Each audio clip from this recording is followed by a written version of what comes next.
You are listening to Accents, a radio show for literature, art, and culture. I'm your host, Katerina Stoikova, and my guest today is writer Nancy McCabe. Hi, Nancy. Hi. Welcome to the show. This is your first appearance on Accents. Yes, it is.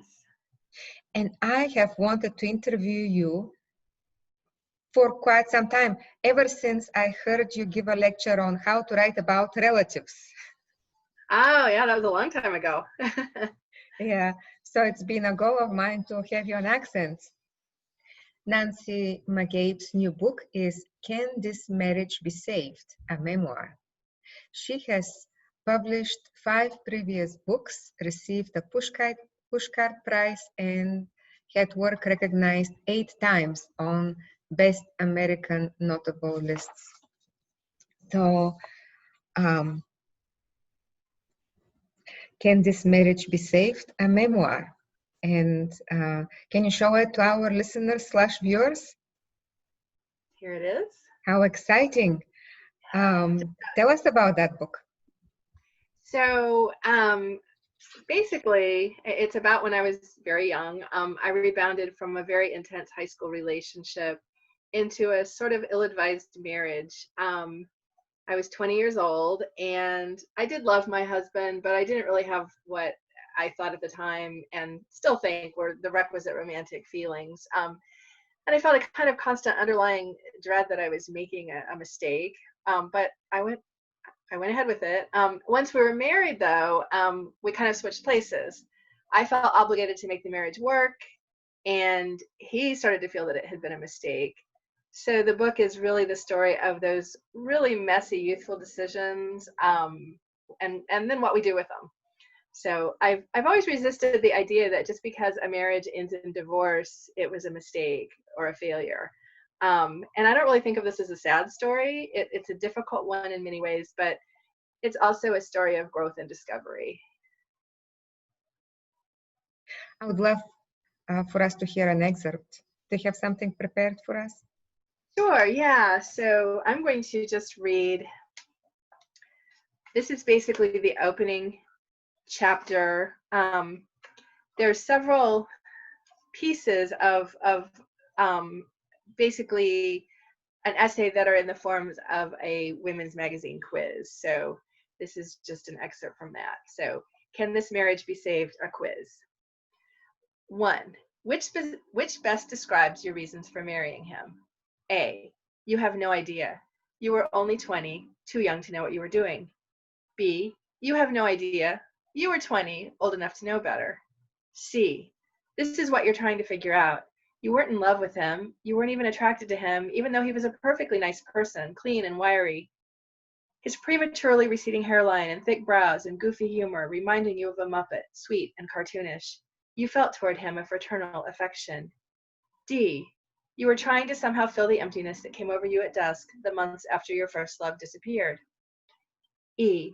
Marriage seemed like a healthier refuge than drugs or drinking. You imagined escaping into it, like going to sleep and waking up a new person. F. Your husband-to-be cried the day he confessed to sleeping with an old girlfriend. You were in bed with the flu and you thought, oh good. He brought you milkshakes and roses. He'd played endless rounds of gin rummy. But now he was saying, I'm so sorry. You tried to shrug off the blankets, turn the pillow for a cool spot, but the bedclothes were weighted down by something, his head burrowing into tousled sheets. That's when you realized he was crying, pinning covers against your feverish skin. It's okay, you said, patting his head.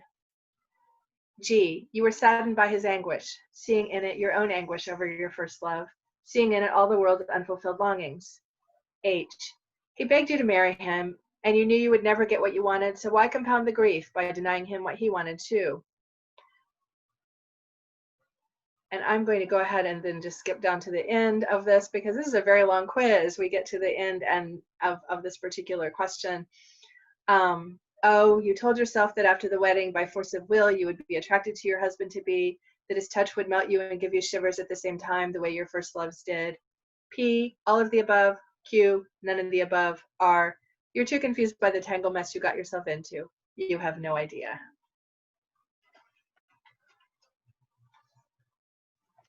Thank you, Nancy. That's quite remarkable. And I totally want to read this book once I got married at 22. 20 as well. That's what I want to say. Yeah.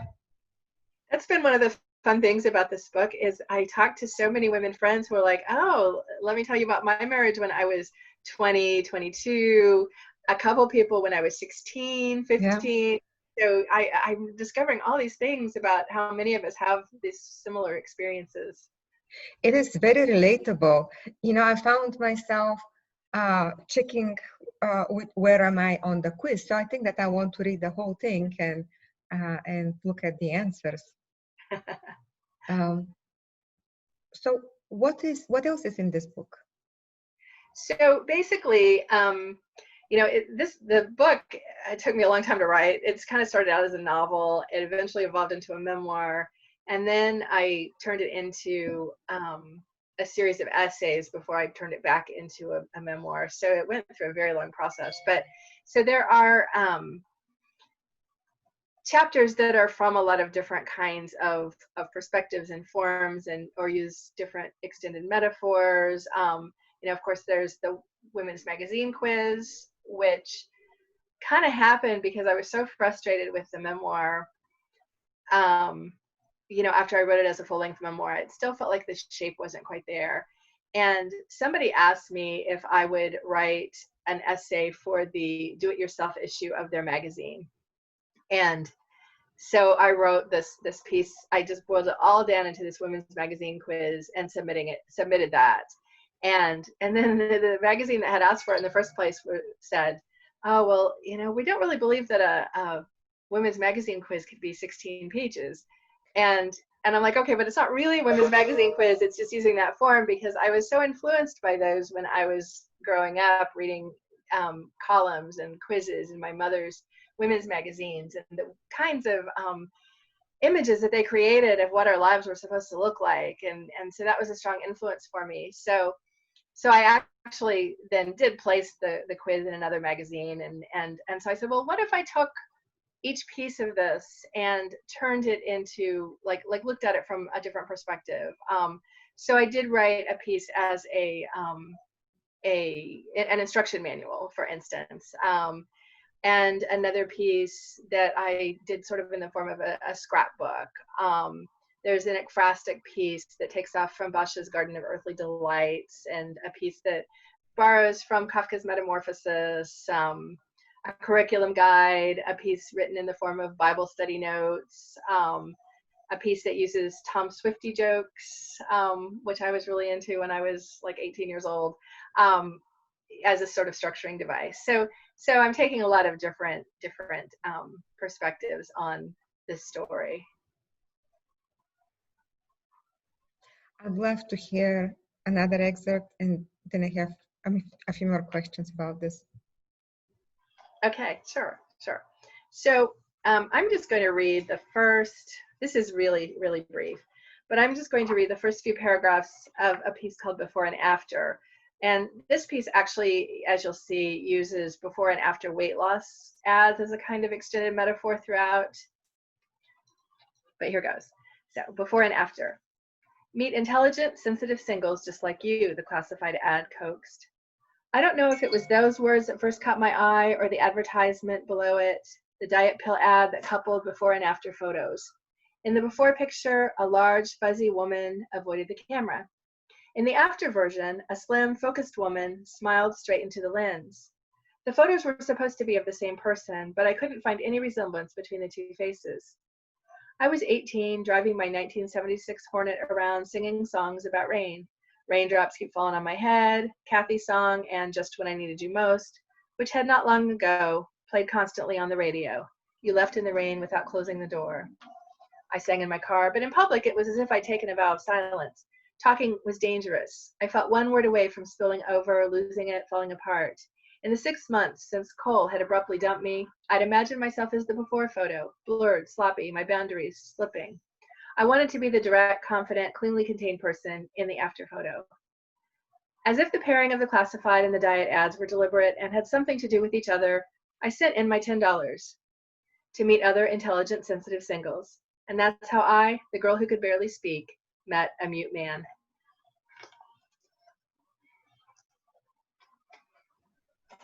Lovely. Thank you. You have written 3 other book-length memoirs. What is different in this one? Well, actually, let me think. So my very first book was also a memoir. It was a series of essays, but they took off from an event that happened to me when I was in my late 20s, and a very traumatic event, and then kind of looked at it from a bunch of different perspectives. And then I've written 2 memoirs that were about China adoption. I adopted my daughter from China, and then we went back to visit when she was 10 years old and made some discoveries about her background. And so that was 2 other books.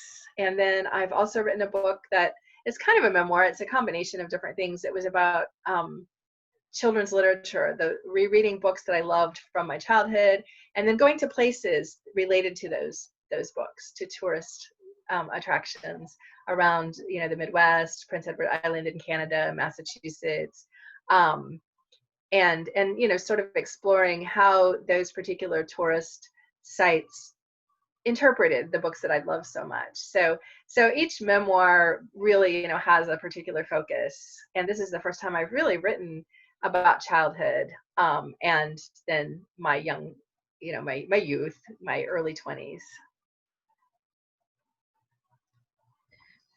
Please read us another excerpt from your memoir. All right. So this is from the instruction manual, and I'm just going to read the introductory part of it.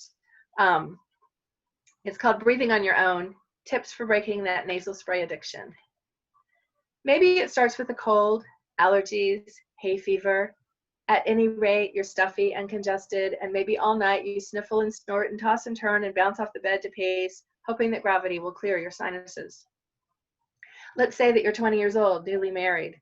Though probably it's just a coincidence that your inability to breathe kicked in right after the wedding. Maybe your new husband, the son of a pharmacist, compares your nighttime breathing patterns to the rumble of a Mack truck, affectionately, of course. And maybe he offers you a topical nasal decongestant and says, try this.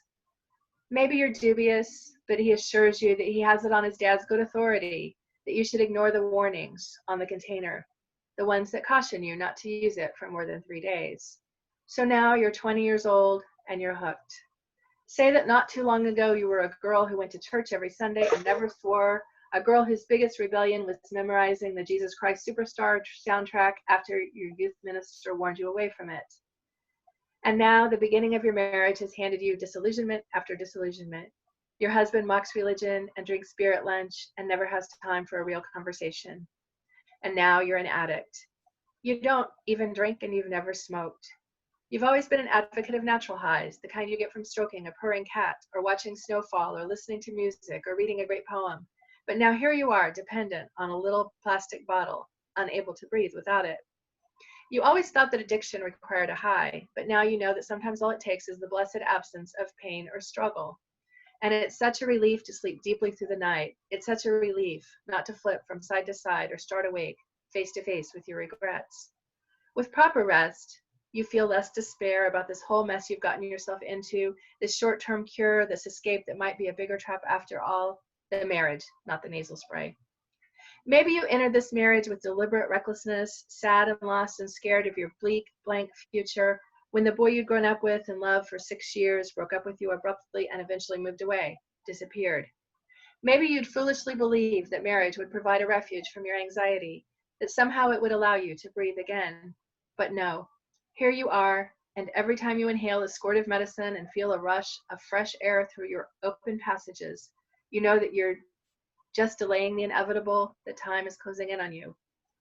At first you just need it once a day, but soon it's twice, 3 times. The spray temporarily shrinks your swelled blood vessels, but then causes them to swell up twice as big the next time. You push down panic, but still, it's like you're inhaling and exhaling to the same refrain. What will you do? What will you do? What are you going to do? What follow are some guidelines for breaking that addiction gradually but effectively. Wow, Nancy, thank you. Thank you. So how do we write about family members, especially living ones? Oh, that's such a hard question, isn't it? It Yeah. doesn't have just one answer, and I don't think No. it has a right or wrong answer either. I just want to hear your answer. Yeah, I think that what I've discovered is that family and friends in general are very generous, and they, I've rarely gotten complaints about that. And in fact, with this book, I contacted my ex-husband and I said, "Hey, I've written this stuff. Do you want to read some of it?" And he did read some of it, and he said to me, "This is so weird. It's like reading, or it's like watching a movie of my life that was filmed from a perspective I had never considered." And so he was very generous about it, and he allowed me to use his first name. He said, just don't use my last name, but that's fine. Use my first name.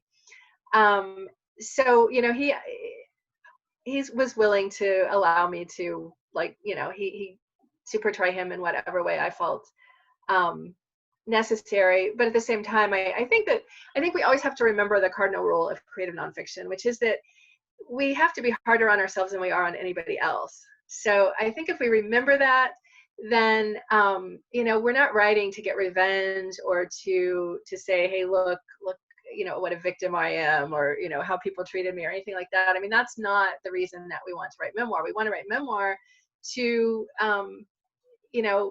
admit to our human flaws and to tell stories that will connect to other people's experience.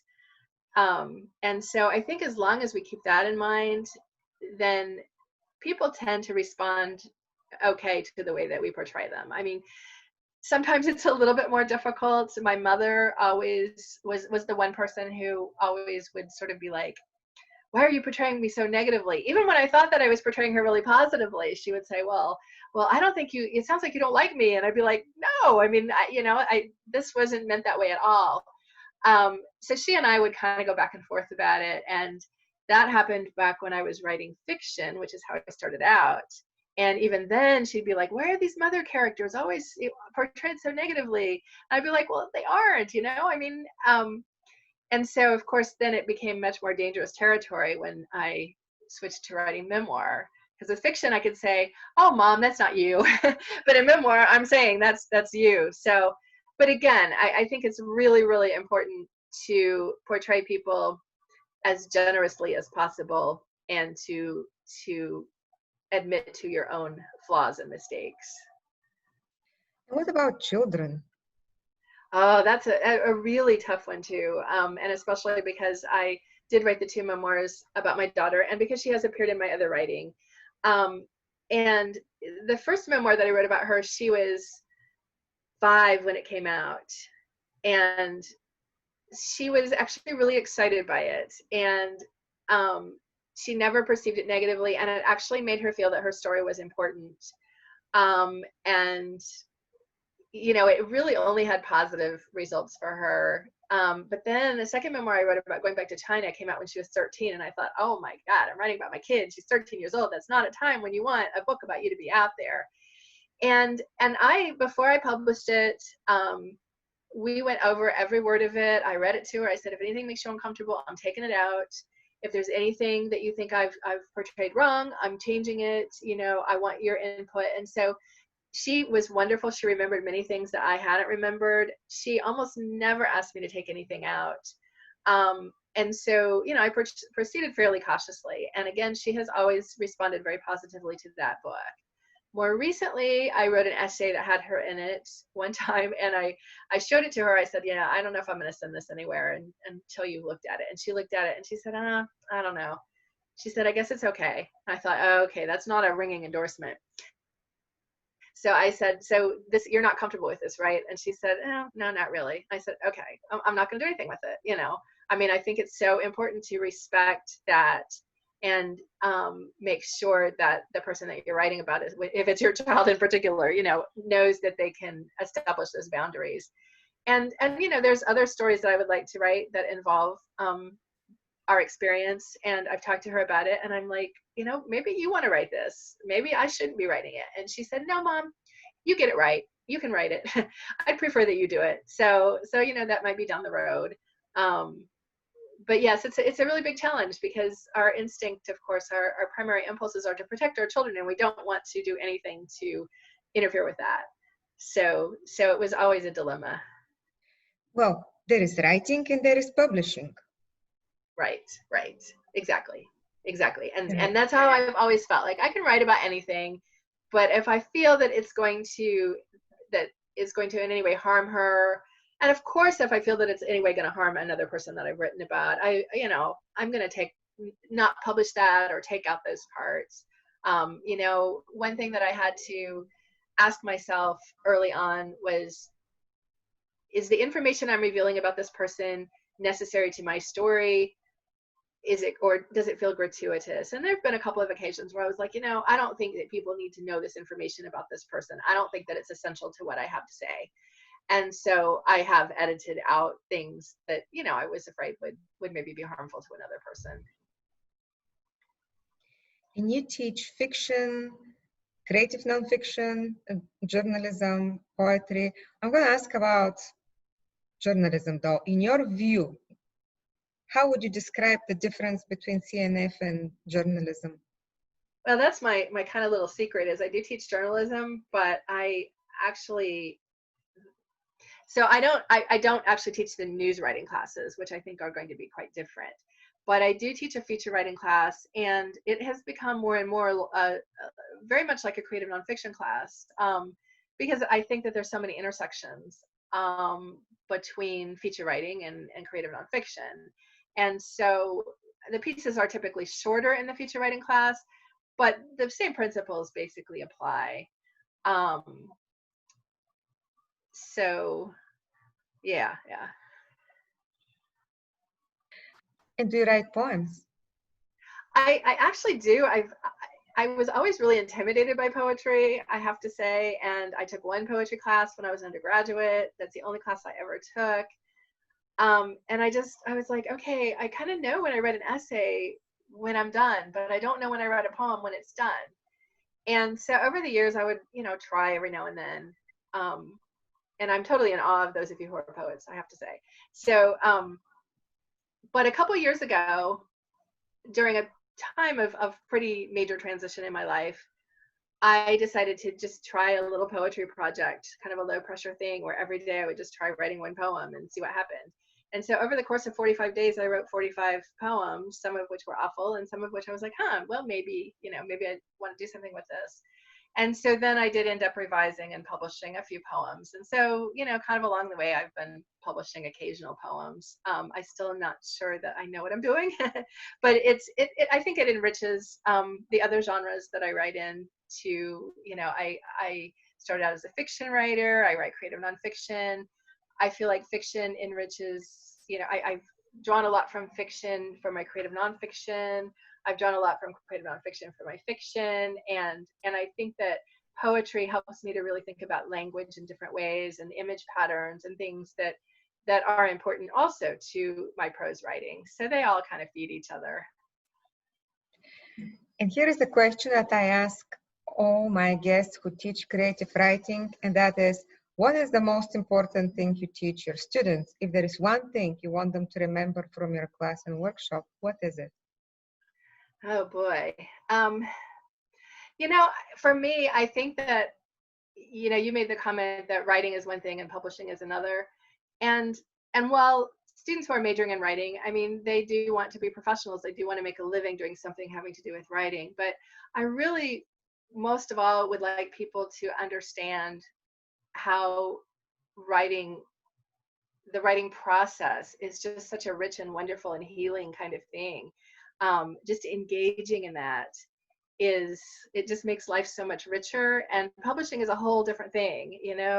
I mean, if they come out of my classes, especially ones who are non-majors who aren't planning to be professionals, if they come out of my classes with the knowledge that writing is something that they can turn to and that can make their lives, more exciting and more rich, and enable them to put themselves back into particular moments that were important to them. I mean, it has a lot of the qualities of meditation, right? Because writing is being in the moment. It's really looking at things from different perspectives and finding solace and healing and perspective. And so that's really what I would like for people to ultimately get.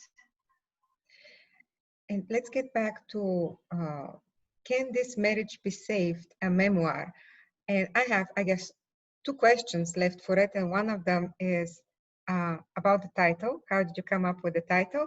And then I would like you to describe the cover. Okay.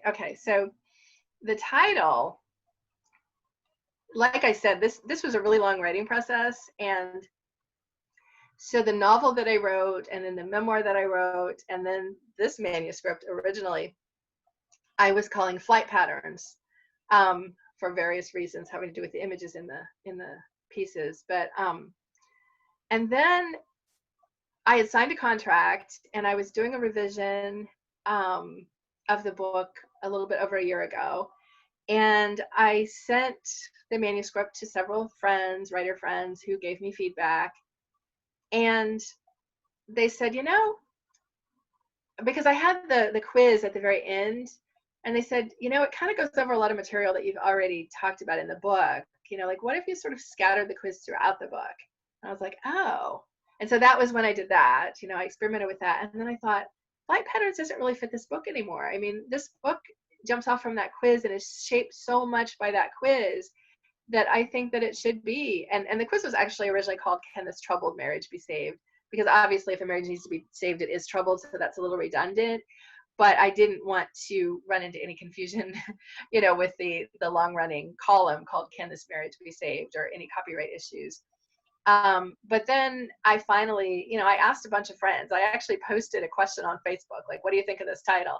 And I got lots of feedback about it. Some people really hated it, but a number of people gave me really great arguments about why they thought it was the best title for the book. And I ran a couple other possible titles by people, and I got some good feedback on that too.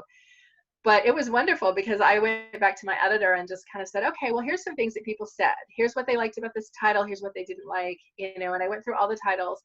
And the press was not originally sold on the title, Can This Marriage Be Saved? But once we went through that process and I presented the different arguments, they became convinced that it was the right title. So I was really happy about that, because title negotiation can be a really complicated process. But so then, because there had been so much discussion of that title and back and forth about it, I was a little bit worried. I was like, okay, I'm hoping that the press that my editor really understands the tone of this, the nature of this. And he came back to me pretty soon after we settled on the title and said, well, what about if we use some kind of art that's related to comics, some kind of pop culture kind of thing on the cover? And he sent me a few examples, and I was like, yes, that's it. You're totally getting it. I was so happy, because I felt like he so understood what I was getting at.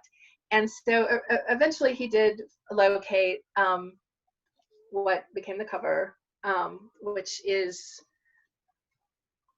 let's see here, it is a piece of Harvey Comics artwork from the Digital Comics Museum. So, but again, I thought that it just so beautifully fit the tone of the book. And some people at the press who hadn't yet read the book were kind of like, oh, do you think you're like making light of a terrible situation with this cover?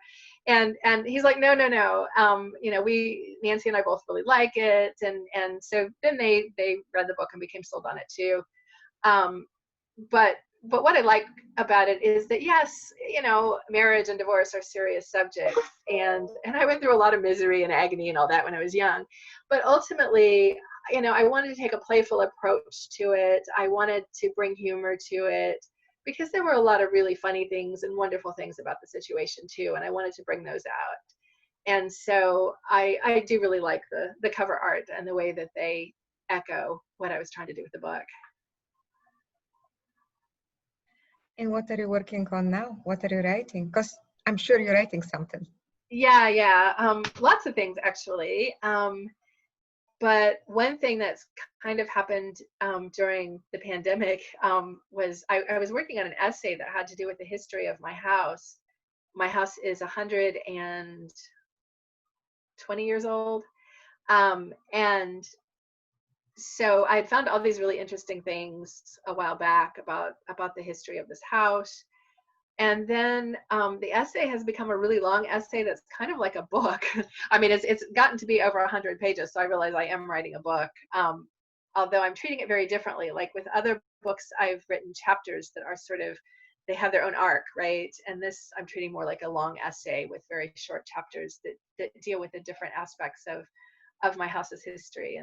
And that's been really fun. I've also been working on a young adult novel, and I've taken a couple of workshops and gone to a couple of conferences related to that. And that's been a really fun learning experience because that's so totally different from anything I've done in the past. And I have lots and lots of other projects going, but those are kind of the main ones that I've been focusing on the last few months.